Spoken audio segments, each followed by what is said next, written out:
home building and remodeling show. Let's go.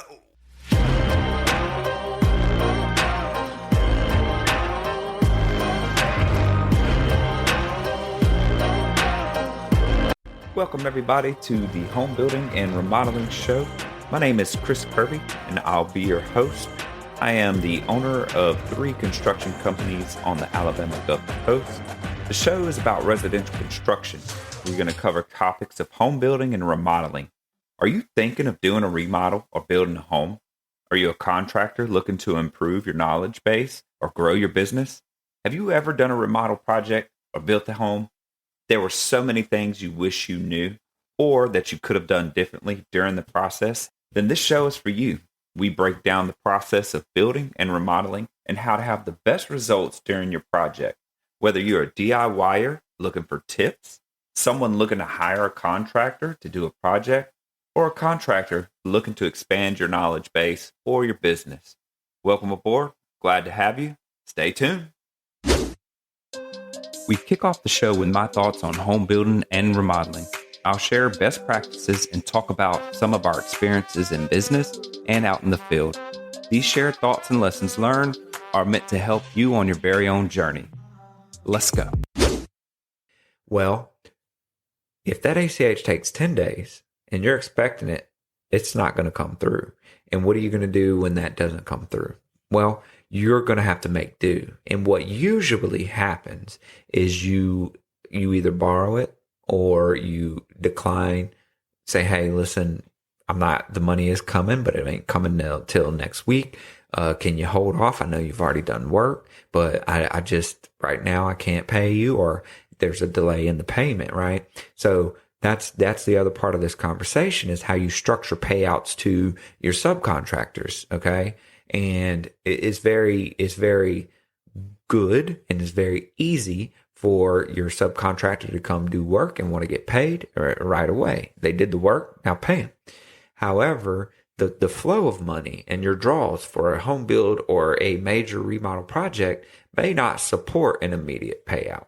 So do not hire somebody that is expecting immediate payout without having some sort of a system in place. So for instance, for us, it's not necessarily a time frame, but we will pay them the following Friday. So if they come in, today's Wednesday, right? So they come in and do work today, they can bill us. And as long as we receive it by this Friday, they'll get paid out next Friday. But we let our subcontractors, our vendors, everybody who we use, they know that. So where they get mad is if they come in and we hire somebody new and we have not explained to them that we need to have the invoice a week in advance so we can pay you out, they will get mad and stuff. That's when stuff starts to go sideways is you have them come in on a Wednesday, they do the work, they finish the job, they show up to the office and they want to collect the money. And you're like, no, I don't pay out. I pay out the following week. Then that's when, they didn't plan for that. They weren't expecting that. And they may have people that they have to pay. And so it's good business to put some policies like that in place. And the reason behind that is for planning. Everything you do in business, you're going to need to plan down to the cent. And, the moment that I started stepping away from the day-to-day bookkeeping activities, I noticed there was some lag time in decision making. There was some lag time in processing of payments. There was some. So you as the business owner, no matter how much business you take on or how big you get, your hands are always going to have to be in that pot. Your eyes are always going to have to be on those reports, and you should use those as a tool to make your daily decisions. Running 3 separate companies and using QuickBooks, and each company has its own QuickBooks, and we run reports, all the time out of QuickBooks to show like our vendors and different things like that. But you have to have something like that, some sort of a payment system, some sort of a QuickBooks bookkeeping system And I know that I keep saying QuickBooks, but there are more out there that you can use. But as you grow and the amounts of money grow, and your obligations grow, your sub list grows, your employment list grows, the amount of employees that you have, vehicles, trailers, tools, all of that stuff needs to be accounted for properly. And, what tends to happen is you're looking at the business at the 30,000 foot view, and you're not always there's some clouds that go by, and you may miss something. And so for me, it's super important to understand your cash flow, understand how to put together a draw schedule that suits your needs, but is also based in truth. It's based on work completed. And now we move into Shop Talk. It's the portion of the show where I bring in a co-host and we cover trending topics in home building and remodeling. Hope you enjoy. Let's go. And so another thing that just happened, and we'll keep rolling on the same build, as we're getting ready to break ground, the client says, what? He wants to shift his house 4 feet back. So we're getting ready to break ground. We've been in months of pre-construction, and the client is now wanting to move the house 4 feet as we're ready to break ground. And this stuff, look, it happens all the time. So we just adapt and overcome, right? And we talked to the survey company, and what do they let us know? Where he's building on his property, he actually has what they call setbacks, where you can build up to a certain distance away from your property line. He had a 40-foot setback on the back of his property, which gives us the ability to move 3 feet safely back. So we will give him his 3 out of the 4 feet, but that's basically all we can do. Right. According to the survey. And we have to, so the survey, let's talk about a little bit about how the survey portion of this works. So before we got started on the build or got ready to break ground or did the stakeout, we had to get a survey done. And essentially, they do a GPS survey these days. Right. And what they do is use these GPS system, and they come out and they actually do what's called a GPS stakeout, right? Generally, where the client wants the house, they come out and, you stake out the area and stuff like that before you do site work. And then you start your build, you break ground and stuff. And then they require what's called an as-built survey. Around here, they require that. They may not require it everywhere. But the as-built survey is them coming in and saying, well, you built this thing where we marked it out according to the GPS survey in the beginning. So that prevents you from just moving it wherever after the survey's done. And in this case, where I think people don't understand is, when you buy a lot, you buy land, you own that land. Right. However, here's the caveat. There are always easements, right? Unless you're just completely rural where it's unzoned or, something like that. But even this lot is 3 miles outside of the city down a beach road. And you would think a 40-foot setback on a lot this size, right? Maybe a 1 acre lot, maybe a half acre, something like that. That's pretty significant. Correct. That means, so what is a setback, by the way? Setback is a distance from the property line designated by the city or municipality, be it the county, that basically keeps you from building too close to the edge of that property line. Yeah. It's a required amount. And what they do too, sometimes it's for future planning, but also there's accessibility and things like that. So like for here, it's typical to have 10 feet on each side of the house, right? Mm-hmm. And then you have a front and back setback. Well, those setbacks are set back for a reason. So for instance, your front setback, you may have a culvert, you may have a ditch or any of that stuff. Those things are actually controlled by the municipality. And so they have to mow it, maintain it. If you have drainage issues, they take care of all that stuff. So that's some of the reasoning behind maintaining that open area, usually maybe 20, 30 feet in the front of your house, that setback. You can't build in that because you obstruct what they need to do, basically. Yeah. And you can have utilities and stuff through those setbacks as well. Gotcha. Yeah, you just can't go vertical, correct? So, like a lot of times, they'll allow you to even put a little patio or something. Correct. As long as you're not vertical, your driveway, for instance, or a sidewalk can typically go there.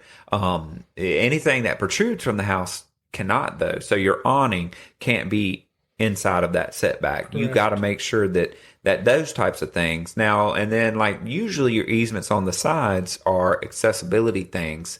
And so they need to create those setbacks so that you don't have like if they're future planning, or there could be power lines that are going to come through as part of a future plan. There could be emergency services that they need to provide and get to a certain location on the property. So that's why a lot of the reason that they have the setbacks. But then also, and obviously, one of the major reasons is so you're not putting your fence in your neighbor's yard. Correct.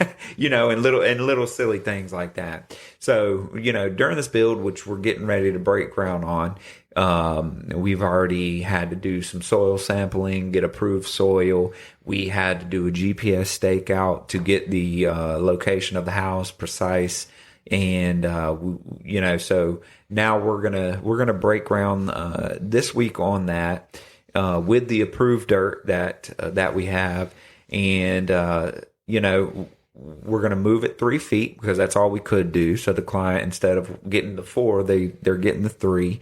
But these are just common curveballs that we have to navigate in home building all the time. Right. All the time. And what I think sometimes the client, they're not understanding that. Like the survey company, sometimes it's easy as just resending a document, restamping it. Sometimes they've got to go out. Correct. And if we're ready to break ground, right, and their major concern is time frame, well, I want to get it built pretty quick. And they're like, the day before we break ground, hey, can we move it 4 feet? Well, that's no little deal sometimes. Correct. And it creates this trickle effect because let's just say our site guy is on standby and we've got him lined up, and then they throw the curveball, and we navigate that, but it takes a couple days to get it finalized and approved, right? Because you got to let the city know we're doing this stuff. The site guy may say, I've got to work. I can't stand by for 3 days to wait for you to get the stuff approved. I'm on to the next one. And once I start that one, I'm going to finish it before I come back to yours. Correct. And Pete's sitting over here nodding, but it happens in every trade. It's, from beginning to end, if we're not planning and organizing correctly, they have to get paid. They got to do work. And usually they're not just going to come in and start a project and leave. They're going to want to come in, start the project, and finish it so they can get paid. Correct. So if we lose them, we got to wait for the next opportunity. Yep. And so that's kind of, one of the things that we wanted to talk about openly on here. And I'm sure the builders feel the pain of this, but just to create awareness from the client side that here's the long list of things that one small change like that does for the entirety of the build. Well, backing up too, during the permitting process, on this location, the homeowner previously had a little pull behind camper. Oh, so yes. Not only that, this is a good topic. This is a good one. But he also had a little portable building put on this property. Yeah. So when he first bought the property, he contracted with an excavating company to come in and clear the lot. Yep. So when they did their takeoff, their GPS positioning was actually about 10 feet off. Oh, goodness. Yeah. So they cleared 10 feet of his neighbors and left 10 feet of his his property. So when he came in and had this portable building put on, Sure. what he thought was within the 10-foot setback was actually, or outside the 10-foot setback. It was He was actually in the 10-foot setback. So the portable. So just so I'm clear, because of them doing it wrong with the coordinates, this building was in the setback. Correct. And so when we did our permit, what happened? So the city of Gulf Shores, part of us getting approval for progressing and getting a building permit, we have to buy, and they gave us the time till before we do our final certificate Inspection. Yeah, the CO, right? Okay. We have to remove that building and relocate it outside of the setbacks. Yeah. So we've been talking with the contractor. They have a spot, or the homeowner, they've got a spot. We will have it moved. But also, one of the ordinances for the city of Gulf Shores is during construction, there cannot be a camper or facility on site. So he had to move off and go rent a RV lot. Yep. To move his and these are things as a builder, as a contractor, when we're going through pre-construction, I didn't know that. And there's really nothing that we can do from our side. Now we're going to move into the portion of the show where we talk interior design. We're going to bring in an interior designer and we're going to talk trending design and products. Hope you enjoy. Let's go. The contractor does the work. You may get some advice from friends, family, even the realtor. But if the realtor's an interior designer, bing, bing, bing. Yeah. Right. The selection process can be tedious. It can be, it can take a lot of time. So this was going to be what I call one of those turnkey opportunities, or maybe a maintenance free, where I was going to be able to let our team of designers, interior designers, design the house, make all of the selections, right? Knowing what you know as a realtor, and kind of run with it. But do you think there's more value from even the realtor's perspective when a flip house has had an interior designer involved in making selections and process? I think so. I think it gives a big burden off of the investor because, Sure. they're thinking about everything big picture. They're worried about what subs are going to show up or if they're going to do this right or do that right. Yeah. But, taking the time and having someone that can go in and make all the selections that make sense. Correct. And where the Keyword. money is going to count. Yeah. Kitchens and bathrooms sell homes. Yeah. I mean, that's just what it is. I mean, the whole aesthetic of the home makes sense. But it's kitchen and baths and location and land. Yeah. So when, absolutely. the one that we were looking at, it seemed like a great slam dunk, 2 acres in Baldwin County can go great. But yeah, so have an interior designer come in and make all these selections to make your life easier. Yes. But also so it'll sell quicker. Yeah. So you don't want to sit on that property. Yes, that piece, but also, like you said, some stuff that makes sense. But, we are investors. We're not interior designers. Right. So there's a point where if you're thinking something looks good, I can tell you now, my team, our team of interior designers, they let me know when stuff does not look good all the time, probably more than y'all should, but it's okay. But no, so that is another benefit to it, though, that as an investor, you may make the wrong choice. You may make the wrong selection that doesn't make sense. It makes sense to you because you're an investor. You're looking at properties. You may have some experience in flipping and stuff. So some basics, Right. but having a professional design, help with layout, help with selections, and putting the right stuff in the house. Even as a realtor, it's going to go further because what you envision for the comps, the investor has to make that align with the design of the home, right? So when you're running comps, it's the after repair value. Well, the after repair value is based on comparable homes in the area.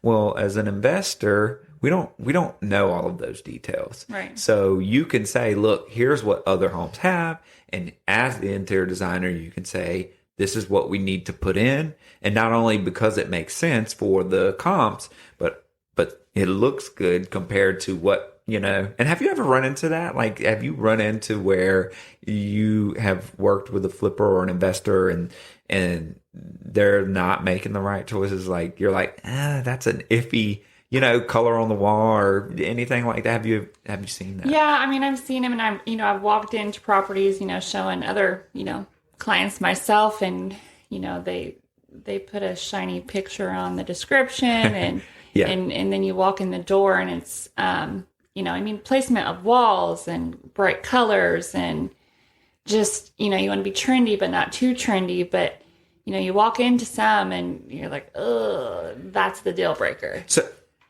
I'm glad you said that. So, and it just, so as an investor, it is smart to have a professional even evaluate and help you come up with a game plan before you get started. Because like you said, once it's done, it's done. It's done. And so you, as a real estate agent walking in with a client, you're like, ooh, so you actually can hurt the value of the property by making the wrong choice, the wrong decision, selection, layout, stuff like that.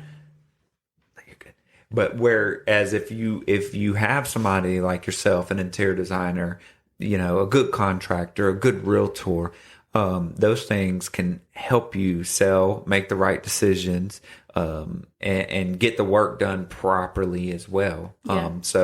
Okay. So it's definitely a team effort. There's, I've been in a lot of properties to where it's like a Mona Lisa from a distance. It looks good. Sure. But when you're looking up close at like actual finished work, I've walked in and simple things of paint. Paint makes a huge difference. Sure, like, absolutely. Just that alone, like you come in, it looks crisp and clean. It looks new. Yeah. But I've walked in properties where they didn't even clean the property and they painted over dirt and they painted over dust and you're seeing the clumping and all these weird things. And it's just like you wasted your time. Yeah. But all those things matter. I mean, from who you're working with to do all the renovations Sure. and who's running it and the realtor and the designer. I mean, collectively, we need to work together and make sure that it is a clean, finished product because ultimately you're going to sit. It's going to sit. You want to have a team. And that's, kind of, I go back to that word turnkey, but as an investor, your bottom line is you want to make money off the deal. Oh, right. Right? You want to, not only do you want to make money off the deal, but you don't want it to be time consuming, heavy lifting for your part, especially if you're out of town or you're unable to visit the property quite frequently. And you don't want to be a general contractor. Right. You need a team. So where you are a realtor, we have an interior design team.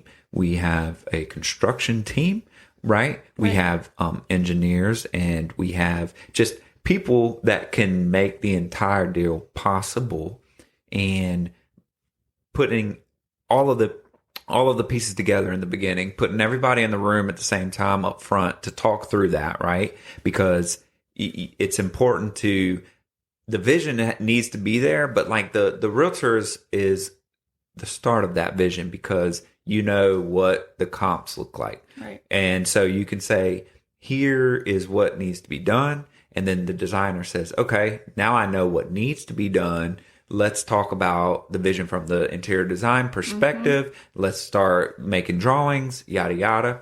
And then the contractor is going to do the work, but they've got to pull permits. They've got to have engineered drawings. Those things are all things that we can provide turnkey. So when you're looking to do this and when you're looking at a property, make sure that those key people are the right people to work with, right? Your contractor, your realtor, and then take it a step further and do hire an interior designer because they provide so much. They are your eyes and ears. So Christy and I talked about this on one of the podcasts, but the interior designer is a mediator, really is what it is. Your job is to you present a vision to a client. As an investor, you should present a vision to that investor. And the investor's like, looks good. They're excited. Well, then from there, your job is to make selections and keep the vision intact. So you're acting as a mediator. And when the contractor, one of our companies, they say, hey, listen, we're not able to move that wall without an engineer, or, we can move it, but you have to put a column right there. Right? And some of those things you don't know in the beginning. It's just a rendering. But once you rip open and do the demo, you're like, oh, got to have a column. The engineer isn't going to budge. He says there's got to be something supporting it. Well, having an interior designer involved, you now just pivot. You say, okay, here's the original drawing. Now I've got to have the column. Let's make this work. Here's the new vision. You see what I mean? Yeah, absolutely. And those are things that without a team like that, you're doing on your own. Oh, for sure. I mean, and then you have wasted time. I mean, you're going to sit there and kind of, spin your wheels and what should I do? And, being out in the market and me being in just so many homes. Yeah. I know like a feel for what people are looking for. Sure. I mean, we have so many relocators here to Baldwin County. Yeah. There's so many people that are relocating here sight unseen. Yeah. So that's also a big deal, because not only do they need to trust their realtor like myself, but as a realtor myself, I need to trust that this home and the team of people working on it is truly, it is a solid. Thanks for joining us today. As always, we are grateful for our listeners and your continued support.